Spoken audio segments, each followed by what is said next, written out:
So, hello everyone. This is a big, huge return to our channel. So, I would also look for a good book, just like I did. I looked for a good story. I found one good story. And it's also a very, very hilarious or funny story. Do you want to hear it? Its name? I hear you said yes. I can clearly hear that. So, if you want to know what the title of the story is, it is The Dinosaur That Pooped a Planet. What am I doing? Okay, yeah. So, just imagine what the story is gonna be. It's gonna be crazy, possibly. And if anyone can think of a person who can, a dinosaur that can poop a planet, I would have no idea. But my bets are it's gonna be a T-Rex. Because the T-Rex is one of the biggest dinosaurs on the earth. Okay, no. Not on the earth, because dinosaurs are extinct. But it's one of the biggest. It's not the biggest because there are also some herbivores which are bigger than T-Rex because they look like giraffes. Except they're not giraffes. And now let's get on with the story. The dinosaur that pooped a planet. Okay, if you would ever not know that you would poop. I mean, first of all, why would you want to poop a planet? You don't have to do it in space. So then you would not really bring toilet paper, but The Dinosaur That Pooped a Planet by Tom Fletcher and Dougie Poynter. Illustrated by Gary Parsons.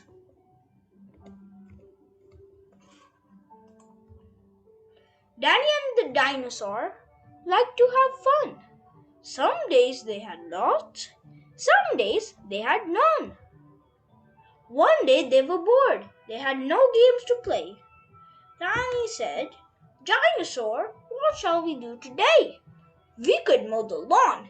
We could tidy the place. We could do our chores, or we could go to space." "But you mustn't forget to have lunch," said their mummy. "You cannot have fun without food for your tummy." So they packed a packed lunch for the science museum, where rockets were kept if you wanted to see them. There were hundreds of rockets and spaceship surprises, tall ones and small ones of all shapes and sizes, and one that was ready to launch with a door big enough for a boy and his pet dinosaur. They ignored all the warnings.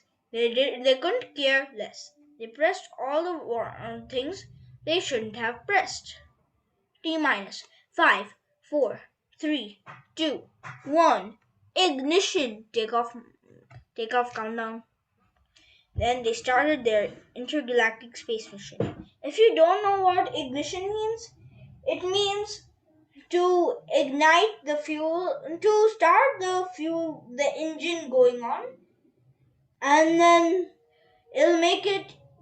it's one step of making a rocket take off. So, next one. They flew higher than houses and buildings and cranes, much higher than birds, even higher than planes. "We're in space," Danny yelled as they floated around. But the dinosaur's stump made a rumbling sound. Is it time to have lunch? Danny looked at his watch. Then he started to look all around for Dino's lunchbox. Then he started to worry. Then he started to panic. They left their packed lunches back home on their planet. So, with no food on board, not the smallest of crumbs, a disastrous dinosaur feast had begun. It gobbled up gadgets and gizmos galore. Nothing was safe from the space dinosaur. Robots and ray guns and blinking red blinkers. Eating things thought up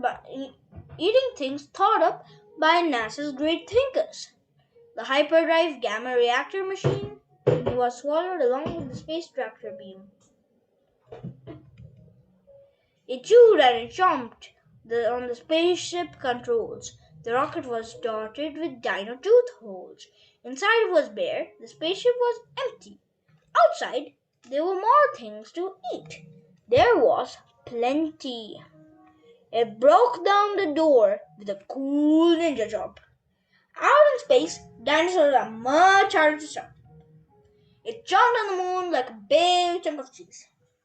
And shoved more in its mouth with a squeeze. It's a myth that the moon is actually made out of cheese. It munched on the Martians from Mars and their cats. The cats were like ours, but cats wear cool hats. Satellites, Saturn, and 6 supernovas, shape-shifting saucers, and even space rovers. It guzzled 5 gallons of fuel from the tank, and Danny's jaw dropped as he watched it drink. With a crunch and a crack and a nom nom nom, when one dino gulp, their rocket was gone. Now nothing was left. All Danny could see was a fat dinosaur where the rocket should be. So they just were stranded with no way home, just Danny in space, all alone. Now Danny was crying. He cried and he cried. He cried and his tears filled his suit inside. Unless they were gonna stay there forever, the dinosaur needed to do something clever. With a feeling of guilt deep down in its gut, its brain grew a plan involving its butt. It knew there was only one thing it could do to get them back home. It needed to poo! Like a poo-powered rocket, the dinosaur flew. Dan hopped on its back and he watched it poo as it pooed. It pooed out the robots and ray guns and blinkers. The things that NASA's thinkers thought up were now stinkers. Well, it popped out of the moon. It pooped out the stars. It pooped the space rovers and Martians from Mars. When Danny looked back, he could see a poop trail from far out in space to dinosaur's tail. They headed for the Earth and they started to orbit. It pooped on the clouds, but the clouds just absorbed it. They flew past buildings and smelly streets of the town, leaving the household smelly and brown. What? They finally landed back on the ground. Hooray! Danny cried. We are home, safe and sound. They looked at the sky, and the things that were pooed had formed a poop planet right next to the moon. And so Danny promised to listen to Mummy. A poop planet? Seriously? Okay. I kind of like that idea. Okay, I don't at all. Except I'll be able to go to space. If I will be able to find a poop planet or something like that. And just when you thought all the pooping was done, a Mars cat popped out of the dinosaur's bum. And it's now the Earthlings. The end. So, did you enjoy the story? I'm pretty sure you just said a yes. Now, in the story, at the very end, there was the planet the dinosaur pooped in, made the planet while pooping, was actually in the shape of Saturn. But let me just tell you, Saturn is not the only planet with rings. Actually, even a few other planets have rings, invisible rings. I'll talk to you about that later onwards, when we are gonna get into our next space story. And then also, the moon was small and the dinosaur was a little big. Okay, I see why he's big. But then I'm surprised the dinosaur did not get shocks. I mean, it's a story, but kids, don't do something like this at home or anywhere around you. If you jump on something like the moon, okay, you can't obviously, because if you ever try to be like the dinosaur and go to space without a mask, it won't be so good.